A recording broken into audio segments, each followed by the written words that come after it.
நேசிக்கப்பட்ட உடன் விசுவாசிகளே, சென்னை வட்டத்தை சார்ந்த சென்னை மாவட்டம், காஞ்சிபுரம் மாவட்டம், ராணிப்பேட் மாவட்டம் மற்றும் வேலூர் மாவட்டத்தை போன்ற திருப்பத்தூர் மாவட்டம் போன்ற 5 மாவட்டங்களிலே இருந்து வந்திருக்கின்ற திருச்சபையின் மாதர்களே, உங்கள் அனைவரையும் ஆண்டவருடைய பரிசுத்த நாமத்திலே நாங்கள் வாழ்த்துகிறோம், வரவேற்கிறோம்.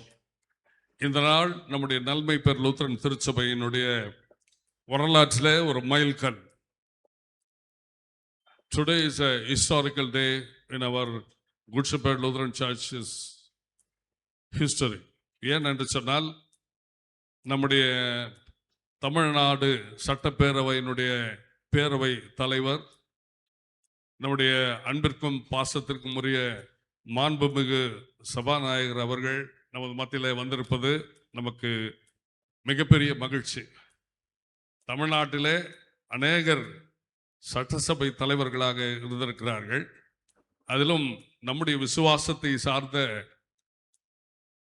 பெருமக்கள் அந்த மாண்புமிகு சட்டப்பேரவையினுடைய தலைவர்களாக அவர்கள் பொறுப்பில் இருந்து சீராக தன்னுடைய பொறுப்பை செய்திருக்கிறார்கள்.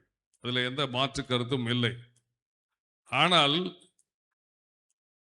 இந்த சட்டப்பேரவையினுடைய தலைவர் அவர்களில் இருந்து முற்றிலுமாக மாறுபட்ட ஒருவர். அவர்கள் தனிப்பட்ட மனிதர்களாக இருக்கின்ற போது விசுவாசத்தை, ஆண்டவருடைய வசனத்தை கூறுவார்கள். அந்த பொறுப்பில் வந்த உடனே அதை மெல்ல மெல்ல அவர்கள் மறந்து போவார்கள். ஏனென்று கேட்டால், இது எல்லாருக்கும் பொதுவான ஒரு இடம் என்று சொல்லுவார்கள். ஆனால் நம்முடைய சபாநாயகர் அவர்கள் அப்படிப்பட்டவர் அல்ல. In the very first day, the very first meeting, ஆண்டவருடைய வசனத்தை சொல்லி நம்மை பெருமைப்படுத்தியிருக்கிறார். அந்த சட்டப்பேரவையை பெருமைப்படுத்தியிருக்கிறார். எல்லாவற்றுக்கும் மேலாக ஆண்டவருடைய நாமத்துக்கு மகிமை கொண்டு வந்திருக்கிறார். ஒருவேளை நம்ம எல்லாருக்கும் ஒரு பெரிய ஒரு சந்தேகம் இருக்கும், ஏன் இவரை இன்றைக்கு நாம் அழைத்திருக்கிறோம் என்ற ஒரு சந்தேகம் இருக்கும். அவருக்கும் இந்த குட் ஷெப்பர்ட் லூத்தரன் திருச்சபைக்கும் மிக நெருக்கமான ஒரு உறவு இருக்கிறது என்று சொன்னால் அதில் நம்மிலே பலருக்கு தெரியாது. நம்முடைய ஆலயத்துக்கு பின்னாலே இருக்கின்ற இந்த சண்டே ஸ்கூல் பில்டிங் அது கட்டப்பட்ட போது ஐயா அவர்களுடைய உதவியை நாம் நாடி சென்றோம்.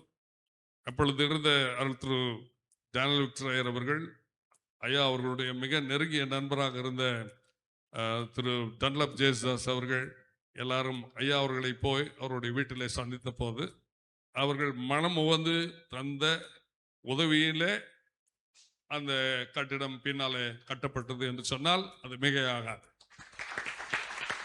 கிறிஸ்துவுக்குள் அன்பாக நேசிக்கப்பட்ட எங்களுடைய தமிழகத்தின் மாண்புமிகு வரலாற்று சிறப்புமிக்க சட்டமன்ற சபாநாயகர் அவர்கள் இந்த நேரத்தில் வந்திருக்கிறார். ஒரே ஒரு வசனத்தை சொல்லி அவரை வாழ்த்த வேண்டும் என்று இந்த நேரத்தில் நான் விரும்புகிறேன். எஸ்தர் புத்தகத்தில், இந்த காலத்தில் நீ மௌனமாக இருந்தால் யூதர்களுக்கு ரட்சிப்பு வேற இடத்துல இருந்து வரும் அப்படின்னு சொல்லியிருக்கிறாங்க.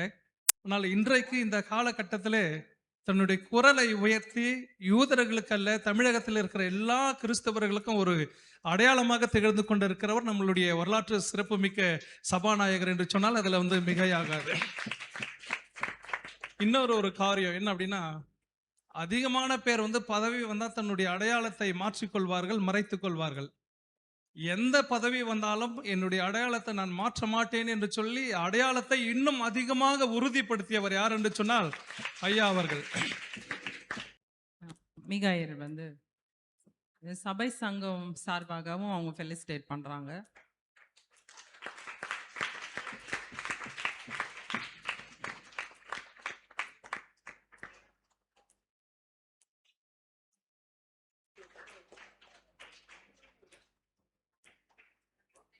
இந்திய சுவிசேஷ லூத்தரன் சபைகளின் சார்பில் நடைபெறுகிற சென்னை சர்க்கிள் விமென்ஸ் ஃபெலோஷிப் கூடுகையில் கலந்து கொள்ளுகிற வாய்ப்பை பெற்றதற்காக கர்த்தருடைய பரிசுத்த நாமத்துக்கு ஸ்தோத்திரம்.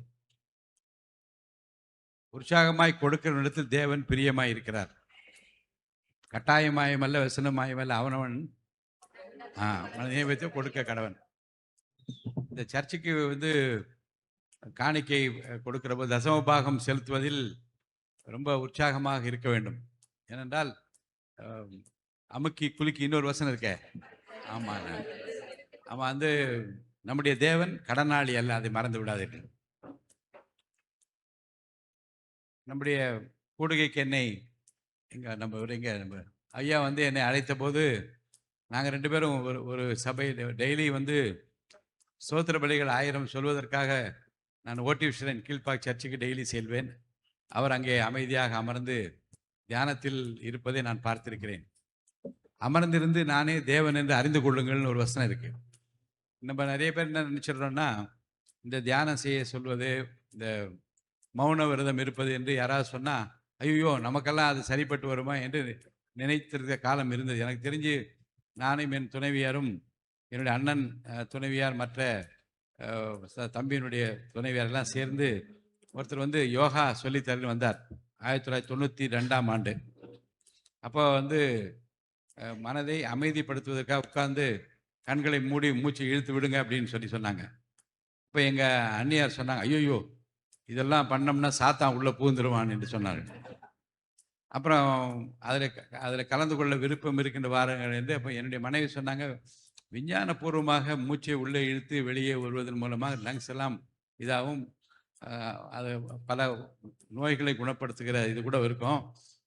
உடனே ஏன்னா அவங்க முடிக்கிற போது ஒரு வார்த்தையை சொல்லி அந்த இதை முடிக்க வேண்டும் என்று சொன்னேன். அந்த வார்த்தையிலே மற்றவர்களுக்கு உடன்பாடு இல்லை. நான் என்ன சொன்னேன், அந்த வார்த்தையை சொல்ல வேண்டாம், கர்த்தருக்கு ஸ்தோத்திரம்னு சொல்லுங்கள், அல்லேலூயா என்று ஏதாவது ஒரு வார்த்தையை சொல்லுங்கள். ஆனால் அது பயனுள்ளதாக இருக்குமானால் அது பயன்படுத்தி கொள்ளுங்கள் என்றால், இந்த அமர்ந்திருந்து நானே தேவன் என்று அறிந்து கொள்ளுங்கள் என்று சொல்கிற வார்த்தைக்கு என்ன அர்த்தம் என்றால், மனதை அமைதிப்படுத்த கற்றுக்கொள்ளுங்கள் என்றுதான் அர்த்தம். அதை நோக்கி தியானம் செய்வது என்பது ரொம்ப முக்கியம். வனாந்தரத்திலிருந்து மேலே மலை உச்சிக்கு ஏறி கொஞ்ச நேரம் தனித்திருந்தார் என்று நாம் பார்க்குறோம் இல்லையா? அப்போ என்ன என்றால், தனித்திருந்து ஜெபம் செய்வது எவ்வளவு அவசியமானது என்பதை அது காட்டுகிறது. நம்முடைய மகளிர் கூடுகையில் 8 பேருக்கு என்று மிஷின், இப்போ 9வது மிஷினுக்கு அவரிடம் நான் பணம் கொடுத்து வாங்கி கொடுத்து விடுங்கள் என்று சொன்னேன். ரொம்ப அவசியமானது. ஏனென்றால் சபைக்கு வருகின்றவர்களுக்கு நாம் பிரசங்கம் செய்யும், பிரசங்கத்தை கேட்பார்கள், ஜெபம் செய்வார்கள், முழங்கால் படிவார்கள். ஆனால் பல தேவைகள் இருக்கலாம். அப்படி தேவை அறிந்து அதை நான் அந்த தேவையை பூர்த்தி செய்ய வேண்டியது திருச்சபையினுடைய கடமையாக இருக்கிறது. அதை செய்திருக்கிற நம்முடைய சகோதரி இப்போ பேசினவங்க ஜூலியா, அவங்க பேர், அவர்களுக்கும் அவருடைய சார்ந்திருக்கின்றவர்களுக்கும் என்னுடைய வாழ்த்துக்களை நான் தெரிவித்துக் கொள்கிறேன்.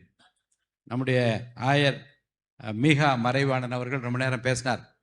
என்னை பற்றி இதை செய்தார், அதை செய்தார். உண்மையில சொல்கிறேன், எனக்கு ஞாபகம் இல்லை. நானும் யோசித்து பார்த்து கொண்டே இருந்தேன். ஏனென்றால் என்னை பொறுத்த வரைக்கும் ஒன்றுதான், சந்தர்ப்பம் கிடைக்கிற போதெல்லாம் உதவி செய்ய வேண்டும், அதில் தயங்கக்கூடாது. போன வாரம் ஒரு நகைக்கடையை திறந்து வைக்க வேண்டும் என்று ஒரு பெரிய, இந்தியா முழுவதும் இருக்கிற ஒரு பெரிய நகைக்கடை கடைக்காரர் வந்தார். நான் கடையை திறந்து வைக்க வேண்டும் என்று சொன்னார். இப்போ திறந்து வச்சா என்ன செய்வீர்கள் என்று கேட்டேன். ஐயா, நாங்கள் ஒரு 30 பேருக்கு, ஏழைகளுக்கு திருமணம் செய்ய இருக்கிறோம், நீங்கள் ஒரு 2-3 பேர் சொல்லுங்கள். நான் சொன்னேன், திருமணம் செய்வது என்றால் என்ன? இந்த கட்சிகள்லாம் திருமணம் செய்கிற போது 1000 பேருக்கு 500 பேருக்கு என்று சொல்வார்கள். அதில் பார்த்தீர்கள் என்றால் ஏற்கனவே திருமணமானவர்கள், பயனில்லாதவர்கள். ஒரு கல்யாண நிகழ்ச்சி நடந்தபோது நான் கட்சியில் இருக்கும்போது பார்த்தேன், ப்ரெக்னென்ட் லேடி ஒரு 7 மாதம் பிரசவம் உட்கார்ந்தார்கள். அப்போது இப்படி தங்களுக்கு தெரிந்தவர்களுக்கு ஆள் பிடித்து கொடுத்து திருமணம் நடத்துகிற காட்சிகளை நான் அவரை சிரித்து கொண்டு அவர்கிட்ட சொன்னேன், இந்த தகுதியானவர்களே யார் உங்களுக்கு தரப்போகிறாள் என்று கேட்டேன். ஐயா, நீங்கள் வேணால் ஒரு 3 பேர் சொல்லுங்கள் என்று சொன்னார். இப்போ நான் சொன்னேன், திருமணம் என்றால் அதுக்கு என்ன செய்வீர்கள்? அமர்ந்த உடனே ஒரு பரிசு பொருள் கொடுத்து விடுவீர்கள்? இல்லை ஐயா, ஒவ்வொரு குடும்பத்துக்கும் 3 லட்சம் ரூபாய் ஒருத்துள்ள குடும்ப பொருள் தரப்போகிறோம் என்று சொன்னால், உங்களுடைய கூடுகையில் வந்திருக்கிற நீங்கள் ஒரு 2 பேரை நீங்கள் சஜஸ்ட் பண்ணுங்கள். அந்த 2 பேருக்கு 3 லட்சம் ரூபாய். திருமணம் நடத்த முடியாமல் பணம் இல்லாத காரணத்தினால திருமணம் தடைபட்டிருக்கிற குடும்பங்கள் என்று நீங்கள் யார் நினைத்தாலும் நீங்களே அப்படி சொன்னால் நிறைய பேர் வந்து விடுவார்கள். குலுக்கல் முறையில் நீங்கள் தேர்ந்தெடுத்து 2 பேரை அனுப்புங்கள். அந்த கடையை திறந்து வைக்க நான் அடுத்த வாரம் செல்ல இருக்கிறேன். அந்த பேரை கொடுத்து விடுவேன். அவர்கள் அழைப்பார்கள். அவர்கள் முன்னிலை திருமணம் நடைபெறும். அப்படி நடைபெறுகிற போது அதற்குரிய பரிசு, குடும்பத்துக்கு வேண்டிய பொருட்களை தருவார்கள். நீங்கள் பெற்றுக்கொள்ள வேண்டும். 2 பேரை உங்கள் ஃபெலோஷிப் சார்பாக நீங்கள் லிஸ்ட்டு தரும்படி கேட்டுக்கொள்கிறேன். அப்புறம் வந்து உங்களுக்கு வந்து ஆதாம் ஏவாள் கதை நன்றாக தெரியும். எங்கே இருக்கிறாய் என்று கேட்டால் நான் ஒளிந்து கொண்டிருக்கிறேன்னு சொன்னார். அப்புறம் சாமுவேலே என்று கூப்பிட்டால் எங்கே ஏலி என்ன சொல்ல என்றால், நான் இங்கே கர்த்தாவை சொல்லும் அடியேன் கேட்கிறேன். அப்போது எப்படிப்பட்ட கிறிஸ்தவர்களாக இருக்க வேண்டும் என்றால், ஒளிந்து கொள்கிற கிறிஸ்தவர்களாக இல்லாமல் சொல்லும் அடியேன் கேட்கிறேன் சொல்கிற கிறிஸ்தவர்களாக இருக்கிறேன். அப்புறம் வந்து மரியாள் நல்ல பங்கை தெரிந்து கொண்டாள் என்று நீங்கள் பார்க்கின்றீர்கள். அதே போன்று எண்ணெய் குறைவுபடாமல், பழைய ஏற்பாட்டில் எண்ணெய் குறைவுபடாமல் போவதற்கு எலியா தீர்க்கதரிசி வந்தபோது என்ன இருக்கிறது என்று கேட்டால் இருக்கிறது, அதை ஆசீர்வதித்து எல்லாரும் கொடு. அது அப்போ பல விஷயங்கள், அதாவது பெண்களை முன்னிலைப்படுத்தி சகோதரிகளுடைய ஜெபத்தாலும் சகோதரருடைய ஒத்துழைப்பாலும் தான் திருச்சபைகள் வளர்ந்ததை ஆதி காலத்தில் நாம் நிறைய பார்க்கிறோம். இப்போதும் சபைகள் பெருகுவதற்கு மகளிருடைய பங்களிப்பு தான் ரொம்ப அதிகமாக. அவள் தான் மற்றவர்களோடு பேசுவார்கள். சகோதரர்களுக்கு நேரம் இருக்காது. ஆனால் குடும்ப கஷ்டங்களை, தங்களுக்கு இருக்கிற மன ஆதங்கங்களை, கர்த்தரை பற்றி தெரிந்து கொள்ள இருக்கிற தடைகளை பற்றி பெண்கள் பேசுகிற போது தான் ஒரு உற்சாகமும் உறுதிப்பாடும் அவள் உள்ளத்துக்குள்ளே வரும். அதான் நல்ல பங்கை மரியாள் தெரிந்து கொண்டாள் என்று நான் வாசிக்கிறேன். அதே போன்று ஏசனா சிலுவையில் 7 மொழிகள் மொழிந்ததிலே ஒன்று ஸ்திரியே இதோ உன் மகனே இதே ஒன்று ஒரு தாய் என்று அவர்கள் வந்து அடையாளம் காட்டுகிற போது, தான் இல்லை என்கிற போது தன் தாயை யார் பார்த்துக்கூட என்ற கவலை இருக்கக்கூடிய நல்ல ஒரு தகப்பனாக அவரை பார்த்தோம். நல்ல ஒரு மகனாக அவரை பார்த்தோம். அப்போது ஒவ்வொருவரும் குடும்பத்துக்கென்று ஒரு கடமை இருக்கிறது. அந்த கடமையை சரியாக செய்ய வேண்டும். என் மனைவி அடிக்கடி அவர் இருக்கிற போது சொல்வார்கள், யார் யார் அந்த கடமையிலிருந்து உரிய காலத்தில் செய்ய தவறுகின்றார்களோ, ஆனால் அவர்கள் தங்கள் வாழ்நாள் காலத்திலேயே அதை வேறு வழியிலே செய்து தீர்க்க வேண்டிய நிலைமை தான் ஏற்படும் என்று சொன்னார்கள். அதை நான் பல இடங்களிலே பார்த்திருக்கிறேன். எதிலிருந்தும் தப்பித்து விடலாம் என்று அவர் நினைத்தாலும் நிச்சயமாக அது சிலர் சொல்வார்கள், இது அடுத்த பிறவியில் வந்து நிற்கும். அதெல்லாம் கிடையாது. அவனவன் செய்யத்தக்கதாய் அவனவனுக்கு பலன் உண்டு. அப்போ நம்ம என்ன, கர்த்தருக்கு பயப்படுகின்றவர்கள் வந்து அதை மனதில் வைத்து தான், அது குடும்பமாக இருந்தாலும் சரி, திருச்சபையாக இருந்தாலும் அதை செய்ய வேண்டும். அது திருச்சபைக்கு செய்வதற்கு ரொம்ப பெரிய பணக்காரராக, கோடீஸ்வரராக, லட்சாதிபதியாக இருக்க வேண்டும் என்ற அவசியம் இல்லை. பல முறை நான் சொல்லுவேன், காலையில் 8 மணிக்கு சபை கூடுகிறது என்றால் 7:30 மணிக்கு வந்து பாயை விரித்து போட்டு விட்டு எல்லாரும் போன பிறகு பாயை சுருட்டி வைத்து விட்டு போனாலும் கூட அதனுடைய பலன் கர்த்தர் கொடுப்பார். என் நாமத்து நிமித்தம் ஒரு கலசம் தண்ணீரை என்ன சொல்லுங்க, அது வசனம் ஃபுல்லா. ஆமாம், அதுக்குரிய பலன் இருக்கேன்னு சொல்லி இருக்கிறார். ஆக மகளிரை பொறுத்த வரைக்கும் உங்களுக்கு தெரியும், கர்த்தர் எவ்வளவு பிரியமாக தன்னுடைய வாழ்நாள் முழுவதும் சகோதரிகளை எவ்வளவு நேசித்தார் என்பது அவர் பரத்துக்கு எடுத்துக்கொள்ளப்பட்ட பிறகு சீஷர்கள் எப்படி சகோதரிகளை வைத்து சபைகளை எல்லாம் நிர்மாணம் பண்ண நம்முடைய அப்போஸ்தலர் நடவடிக்கை புத்தகம் நிறைய நாம் படிக்கிறோம். குறிப்பாக விதவைகளை ஆதரிப்பதற்காக சபையிலிருந்து 7 பேரை தெரிந்து கொள்ளுங்கள்.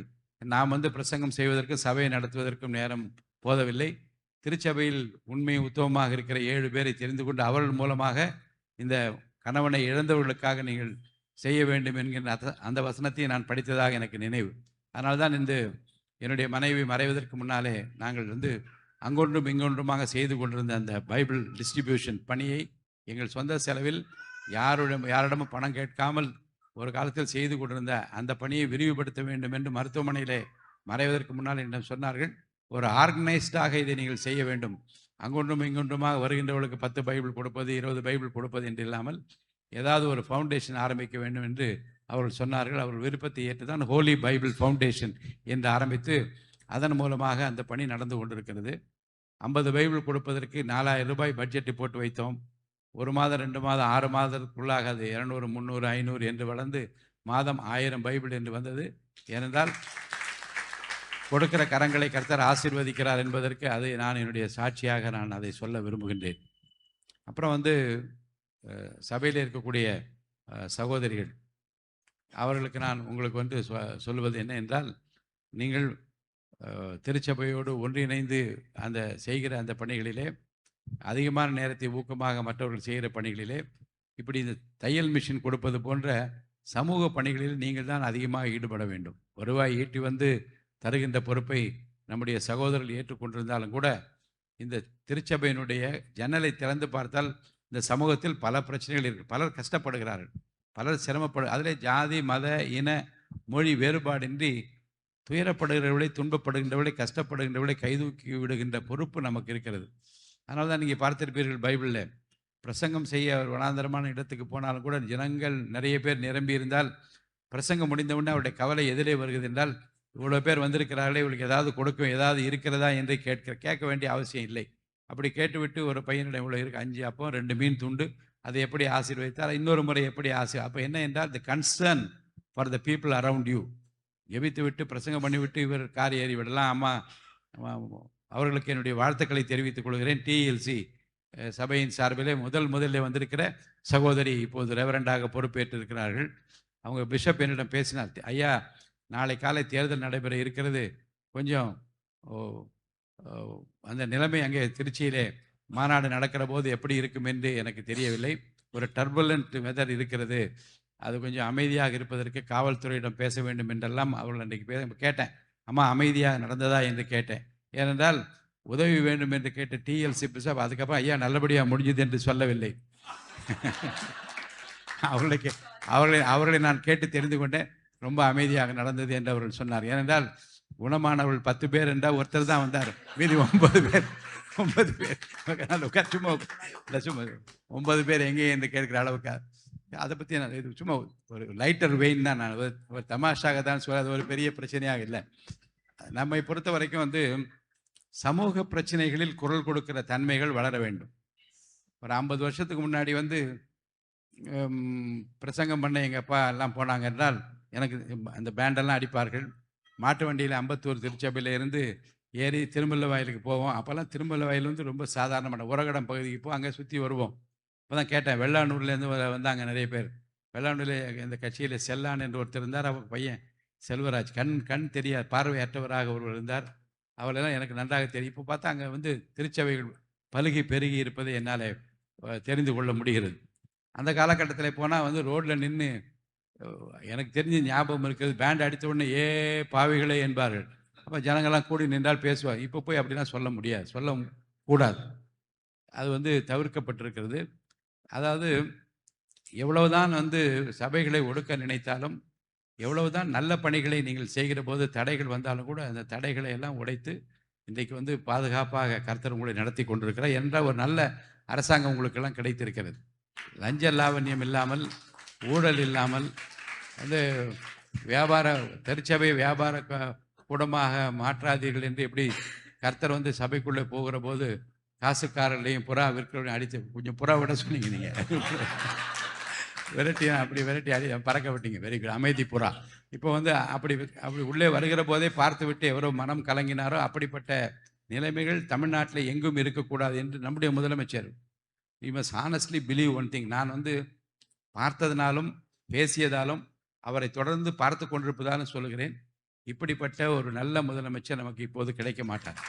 he wants to do good, யாரையும் பழிவாங்காமல் யாருக்கும் துரோகம் செய்யாமல், கஷ்டப்படுத்தாமல், நல்லது மட்டும் செய்ய வேண்டும் என்று சொல்லுகிற ஒரு முதலமைச்சர் நமக்கு கிடைத்திருக்கிறார். அவரை பொறுத்த வரைக்கும் வந்து பிரைஸ் லார்ட் என்பது அவருடைய வாயிலே முணுமுணுக்கிற வார்த்தையாக இருப்பதை பலர் பார்த்து கொண்டிருக்கிறார்கள். நல்லது செய்ய வேண்டும். இதில் வந்து இது அவர் அந்த கம்யூனிட்டியா, அவர் வந்து இந்த ஜாதியா, இந்த இனமா, இந்த மொழிக்காரரா, அவர் இந்த மதத்தை சேர்ந்தவரா என்று கூட அவர் பார்க்க மாட்டார். யார் அடித்தாலும் போவார். அவர் போக வேண்டிய கடமை அவருக்கு இருக்கிறது. யார் என்ன சொன்னாலும் அதை ஏற்றுக்கொள். அதனால் அதில் நன்மை தீமை என்று விரல் நுனியில் விவரங்களை வைத்துக்கொண்டு பணியாற்றுகிற ஒரு முதலமைச்சர் நமக்கு கிடைத்திருக்கிறார். அவரை இந்த திருச்சபைகளெல்லாம் நல்ல முறையில் பயன்படுத்தி கொள்ள வேண்டும். முன்னாடி என்ன கதை இருந்தது என்று நான் உள்ளே போக விரும்புகிறேன், அது அவங்க விருப்பம். ஆனால் வந்து பலவான்களை ஆசிரியர் தள்ளி தாழ்மையான உயர்த்துகிற தேவன் அவர் உயர்த்துவார். அப்படித்தான் இவரை உயர்த்தி இருக்கிறார். எந்த பணபலம் இதோ முதல் தேர்தலில் பணம் கொடுக்காமல், யாருக்கும் பணமே பட்டுவாடா பண்ணாமல் ஒரு தேர்தலில் ஜெயிக்க முடியும் என்று சுதந்திரம் அடைந்த பிறகு முதலில் சுட்டி காட்டிய பெருமை இவருக்கு மட்டும்தான் உண்டு. அதேபோது இந்த ஜாதியா அந்த ஜாதியா என்று கேட்காமலும் வந்து அவருக்காக மட்டும் வாக்களித்த மக்கள் என்பதை நான் வந்து எனக்கு இந்த 1000 விளக்கு தொகுதி வீடு அங்கே இருக்கிறது, அவ்வளோதான்.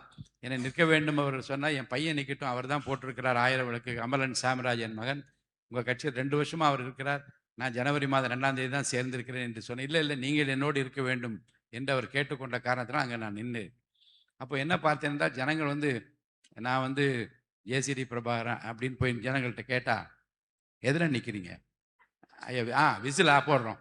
அப்போது இவர் யார், இவர் எந்த ஊர், இவர் என்ன படிப்பு, இவர் என்ன ஜாதி, என்ன மதம் என்று பார்க்காமல் விசிலா விஜயா நாங்கள் போடுகிறோம் என்று மக்கள் ஆர்வமாக வாக்களித்த காரணம் என்ன என்றால், மக்களுக்கு ஒரு நல்ல மனிதர் தேவைப்படுகிறார்.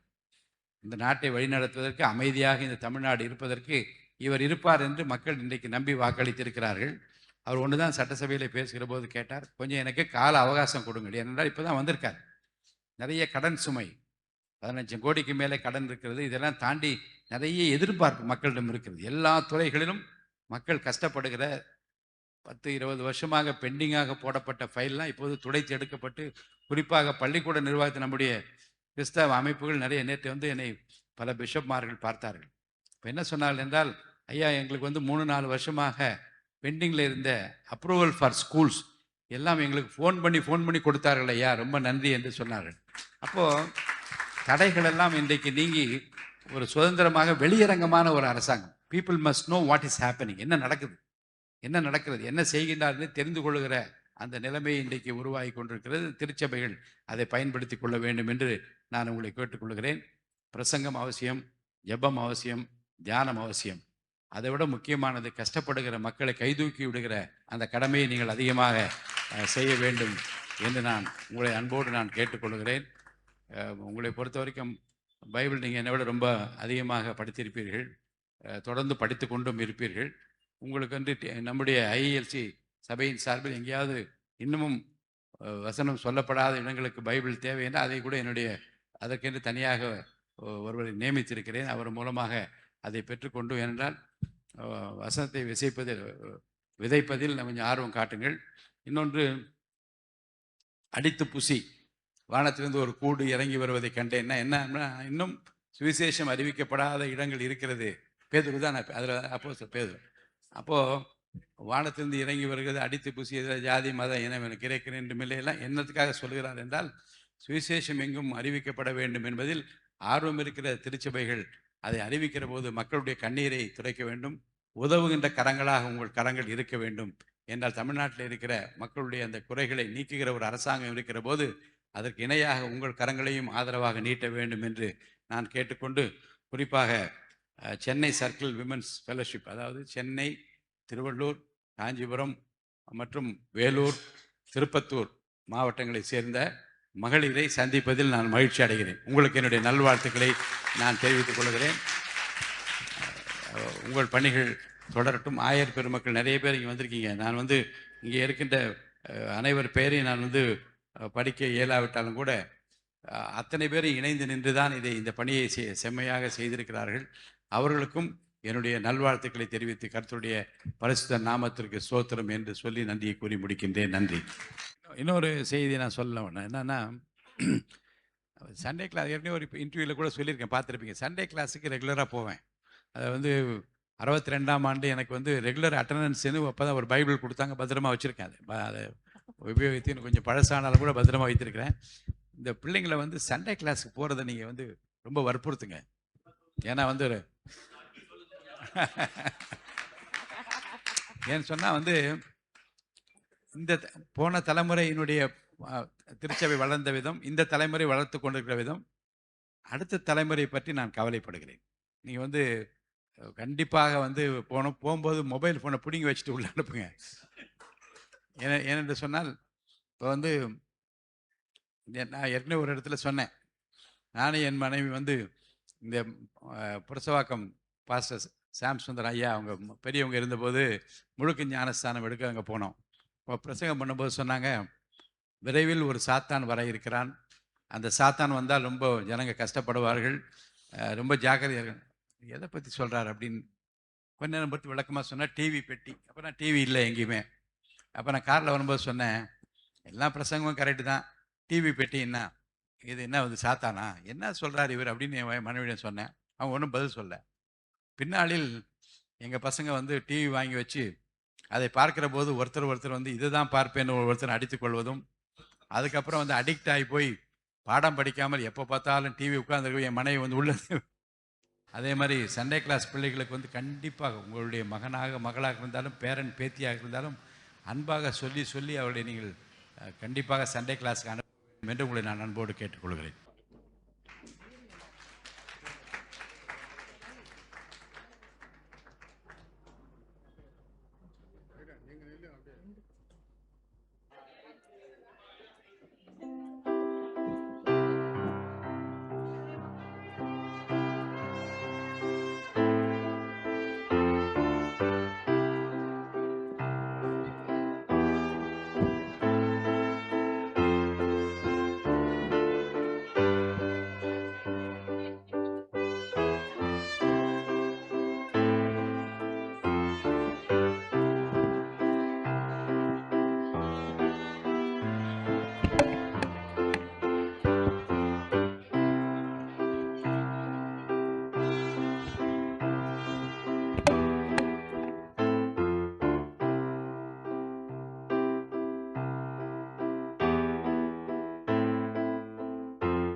கொஞ்சம் எல்லாரும் அமைதியா லைன்ல விடுங்க. ஐயா கொஞ்சம் வெளியில போக விடுங்க. வெளியில போட்டோ பூத் இருக்கு, நீங்க வெளியில போய் எடுத்துக்கோங்க.